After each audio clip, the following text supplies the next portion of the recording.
past week or so. If Mr. Trump could have seen into the future to this day, if in 2015, when he was thinking about running for president, if he could have picked one day in the future and picked this day, the final day of his presidency, to know what it was going to be like this day, to know what he would have wrought and brought down upon himself by this day, do you think he would have run in the first place? I mean, honestly, don't think about how he thinks about the country. We still don't understand that, but we know about how he thinks about himself and his own interests. And he is leaving office with the main legitimately open question on the last day and the last night of his presidency being, will he try to pardon himself to avoid future federal prosecution and potential federal imprisonment for his crimes?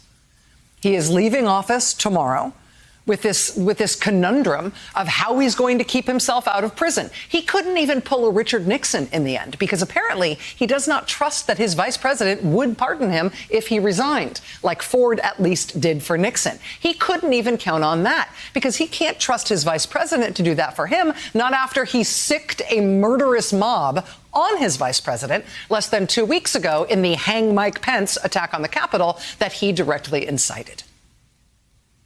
The president leaves office with his second Senate impeachment trial still pending. No president has ever been convicted in a Senate impeachment trial. Donald Trump stands a real chance of it, though. He leaves office with his campaign chairman and his deputy campaign chairman convicted felons, with his most long-standing political advisor, Roger Stone, a convicted felon, with his campaign manager, Steve Bannon, under federal indictment and awaiting trial, with a criminal investigation of himself and his business underway in New York, and possibly another criminal investigation pending against him soon in the state of Georgia, with the last two banks on earth that would still do business with him pledging now to never do so again. One of them closing his accounts and calling on him to resign the presidency. The other one is the one to which he has personally guaranteed over $300 million in outstanding loans, which are soon coming due, with no one having any sense of how he will possibly pay them. With his business interests cratering at home and across the globe, with a live question in play as to whether he will be the first president to ever face a lifetime legal ban on him ever running for office again, with even his wife leaving Washington with an approval rating nearly 20 points lower than any other first lady in history. She is the only first lady in history to be viewed on balance negatively by the American public. That's like a physical impossibility, but he's managed it somehow. His longtime fixer and lawyer is also not only now a convicted felon, he's one who has cooperated and is cooperating in an ongoing way with multiple ongoing investigations into the president, including the criminal bank fraud and tax fraud one that is ongoing in New York. His niece is suing him to get the inheritance she says he stole from her.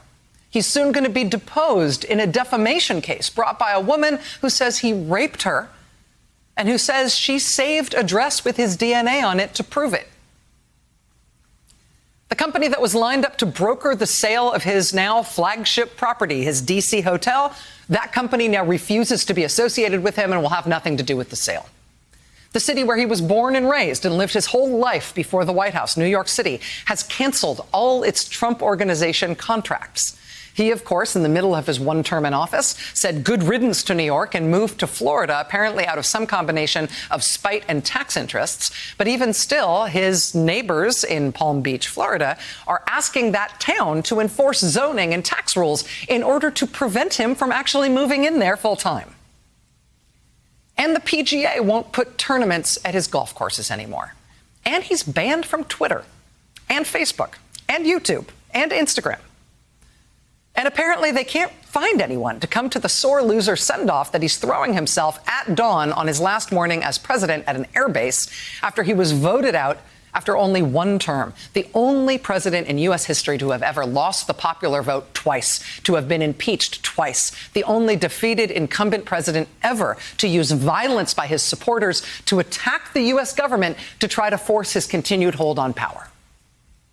He leaves tomorrow at dawn, slinking out before the inauguration of the man who soundly beat him. He sneaks out early tomorrow as the only president in living memory to face the legitimate prospect of post-presidential conviction in the Senate.